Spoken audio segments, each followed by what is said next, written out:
બંધાવેલી ખોડા ઢોરની પાંજરાપોળ આજ એનો ઓટો અને આ પંપ જેવો આ પંપ છે એ મરેલા ઢોરના મરદા માટે જંતુનાશક દવા છાંટવાનો પંપ છે. હવે આ ઓટા ઉપર એને આપણને ટેલિફોનમાં સરનામું આપ્યું. એ ટેલિફોન કરનારો કોણ હશે જે હોય છે આપણી ફરજ છે કે ઓટા ઉપર તપાસ કરવી. ચાલો તપાસ કરીએ. ભાઈ પંપ પડી છે ચોખ્ખી પડી. હવે આપણે તપાસ નહીં કરવાની છે ડ્યુટી છકે મરેલી.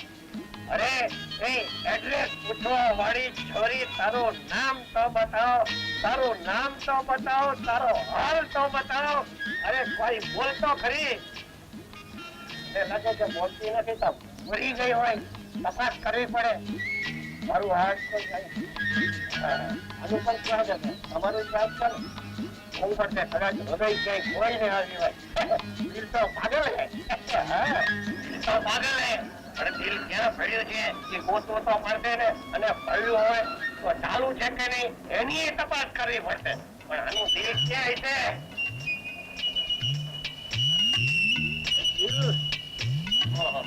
દૂરથી દિલનો અવાજ સાંભળીએ. આવાજ મરી નથી, મરી નથી, મરું થઈ રહી છે. અને સરકારી હોસ્પિટલે લઈ જવી પડશે. એમ કરો, ઉપાડો. અરે છોકરી હોય છે એટલે તરત ઉપાડવા દોડે છે. છોકરો તો કોઈ ના આવે. ઉપાડો. ઓહો, ડોક્ટરે દવા દીધી, ઇન્જેક્શન માર્યું અને હું ક્યારનો આને પાણી છાંટું છું તોય ભાનમાં આવતી નથી. સાહેબ જોયું ને, આજકાલના મા બાપ ઢોરને બાંધી રાખે છે અને છોકરીઓને છૂટી ફેરવે છે. પછી આવું જ થાય ને.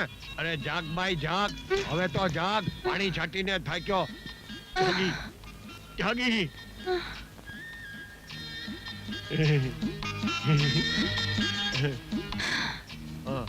હું અળફો હવાલદાર હો, જરાય ગભરાઈશ નહીં. બોલ, તારી સાથે શું બનાવ બન્યો હતો? એ લોકો મારું જીવ લેવા માંગતા હતા. તારો ભોગ લેવા માંગતા હતા? એ લોકો હતા કોણ? એ લોકોનું નામ ઠામ ઠેકાણું આપ, એટલે મારીને એને એડ્સના દર્દી બનાવી દઉં. કુલભૂષણ, કપૂર અને થાપર. શું વાત કરે છે? અરે આ બધા તો બહુ મોટા માણસો છે. અરે એ ગમે તે હોય, પણ આપણે તપાસ કરવાની ફરજ છે સાહેબ. આ છોકરી એમના નામ આપે છે. તે જગ્યાનું નામ? મને એ જગ્યાનું નામ તો નથી ખબર, પણ હું તમને જગ્યા બતાવી શકું છું. અરે સાબાસ રે મરદની દીકરી, તું જો અમને જગ્યા બતાવે ને તો અમારે થર્ડ તપાસ કરવી પડે. સાહેબ ચાલો આપણે થર્ડ તપાસ કરીએ. હા, પણ એનાથી શું થશે? उससे सब कुछ होगा और जो होगा वो देखा जाएगा. તું હાલ, ઉઠ હાલ. અરે દંડો ક્યાં ગયો? દંડાને હેડ થઈ ગયો છે. કપાલ કુંડાય નમઃ. જય ભૂતેશ્વર.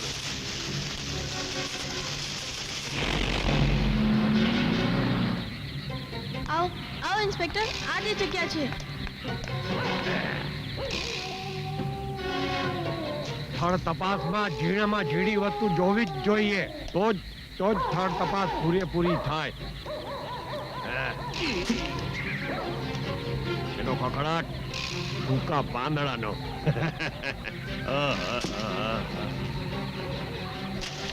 અહીંયા તો કોઈ જ નથી. इंस्पेक्टर અરે હાડકું ઓહો ઓહ. આંગણાની છાપ ન પડે ને એટલા માટે આહાહાહાહા. આહા. આ બકરીનું તો નથી લાગતું, ઘોડાનુંય નથી, ગધેડાનુંય નથી.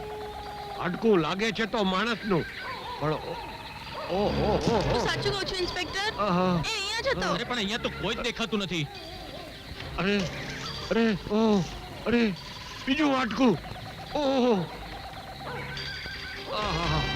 આ હાડકું જાનવરનું નથી છે તો માણસનું જ. એ અહીંયા જ હતો અહીંયા તો ઇન્સ્પેક્ટર, કોઈ તમે મારી દેખાતું વાત માનો ઇન્સ્પેક્ટર. એ તાંત્રિક અહીંયા જ હતો. ચલો. Please inspector.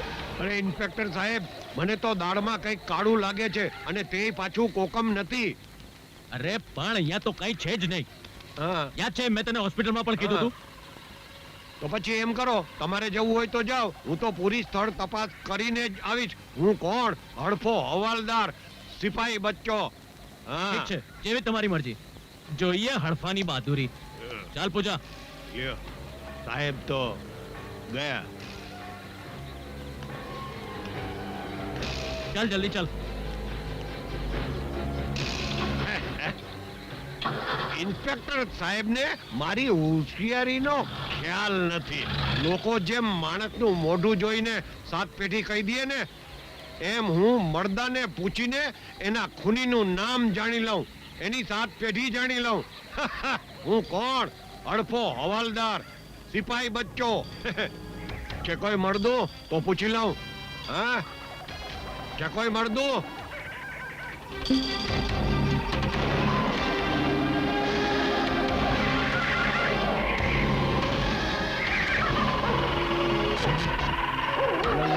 ઓય!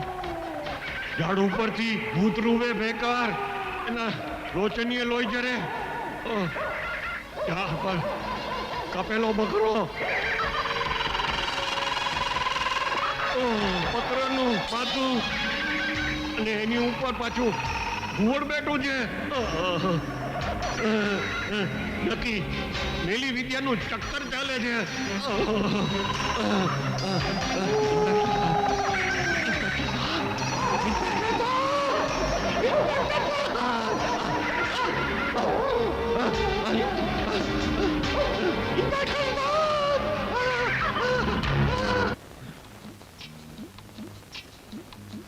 એ, શું કરસ?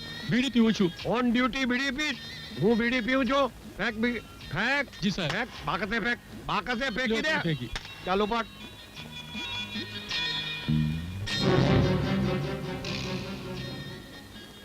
લાગે છે તો ચોકીદાર, પણ ગાંડા જેવો ઓન ડ્યુટી ઊંઘે છે. અરે વાહ, તમે જાગો છો ને આ ઊંઘે છે. અરે કોણ? શું કામ કરે છે? ચોકીદારનું. હે, ચોકીદારનું. ચોકીદાર છો ને પાછો ઊંઘે છે? ઓન ડ્યુટી ઊંઘે છે? હું ઊંઘું છું? ના. ઊભો થા. ઓન ડ્યુટી ઊંઘવાનું નહીં. હું કોણ? હડફો હવાલદાર. બિચારાને ડ્રેસે નથી આપ્યો શેઠે. કોણ છે? અરે કોણ છે તું? હું કોણ? હડફો હવાલદાર. તને ખબર છે હું કોણ છું? અરે હશો કોઈ મેનેજર અથવા શેઠના ચમચા અથવા ઘાટી ધોબી, હે, અથવા શેઠના કૂતરા સાચવવા વાળા. હું કોણ છું તને ખબર છે?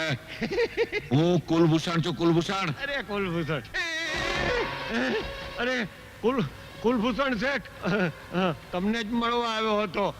આઈજી સાહેબનો એક સંદેશો આપવાનો હતો કે આપ એને ફોન કરીને વાત કરી લેજો. ઠીક છે, હું એમની સાથે વાત કરી લઈશ. જેને કૂતરા સાચવવા વાળો સમજોતો હોય તો કુલભૂષણ નીકળ્યો. સ્ટેન્ડ ઉપર લોકોના ખિસ્સા કાપે છે. ચાલ અલ્યા, એ તું આજે પાછો ચંપલ પહેરીને આવ્યો? સાહેબ ખીજાય છે. કાલથી બૂટ પહેરીને આવતો જા. આ તો તું નેતાનો દીકરો છો ને, એટલે તને છોડી દઉં છું, સમજો ને. કઈક સારો ધંધો કર, જા.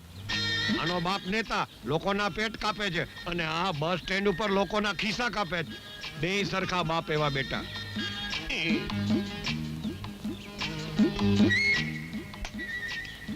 અરે સાહેબ, કઈ વિચારમાં છો? ઊંડા વિચારમાં છો? હમ કઈ મૂંઝવણમાં છો? હાડફા સમજાતું નથી કપૂરને કોણે માર્યો. એના ગળા પર ઊંડા ઘા છે અને આજુબાજુ કોઈ તીક્ષ્ણ હથિયાર પણ નથી મળ્યું. સમજાતું નથી કપૂર કબ્રસ્તાનમાં કેવી રીતે મર્યો. અરે સાહેબ, આવા પાપિયા છે ને ઈ કબ્રસ્તાનમાં મરે ને ઈ જ હારું. એટલે લોકોની મજૂરી બચી જાય. મજૂરી? હા, ઠાઠડીમાં નાખીને ઉપાડીને સ્મશાન સુધી લઈ જવો પડે ને. રામ બોલો ભાઈ રામ, રામ બોલો ભાઈ રામ. આ શું બકવાસ કરે છે? ક્યારેક તો તારા ભેજાનો ઉપયોગ કર. સાહેબ નકામું ટેન્શન કરે છે. અરે એક પાપિયો મર્યો તો ધરતી માથેથી ભાર હળવો થયો. આવા પાપિયા તો મરવા જ જોઈએ. હે? ખબરદાર જો હવે દારૂ પીને આ બાયડીના બાલ ખેંચ્યા છે તો સમજો ને આ બાયડી તને ભગવાને હાચવવા માટે આપી છે. સમજો ને, દારૂ પીને મારવા માટે નહીં. હવે જો દારૂ પીધો ને તો જેલમાં કેદમાં જ્યાં ભાવશે ત્યાં જિંદગી પર પૂરી દઈશ. ત્યાં લઈ જા શાંતિથી. હાથ પકડ, બાલ નહીં. ભગવાને આ બાયડી આપી છે પણ હાચવતા નથી નીચના પેટના. અરે સાહેબ, તમે આજે કઈ ડબલ ટેન્શનમાં લાગો છો? હા, થાપરનું મૃત્યુ એક રહસ્ય બનીને રહી ગયું છે.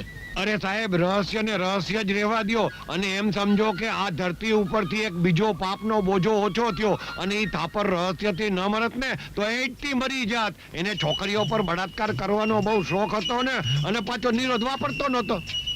તું કોઈ દિવસ નહીં સુધરે. લ્યો કરી લ્યો વાત. અરે હું બગડ્યો છું જ ક્યાં કે સુધરું. સારું થયું થાપર મરી ગયો, જન્મની ખાઈડમાં ગયો.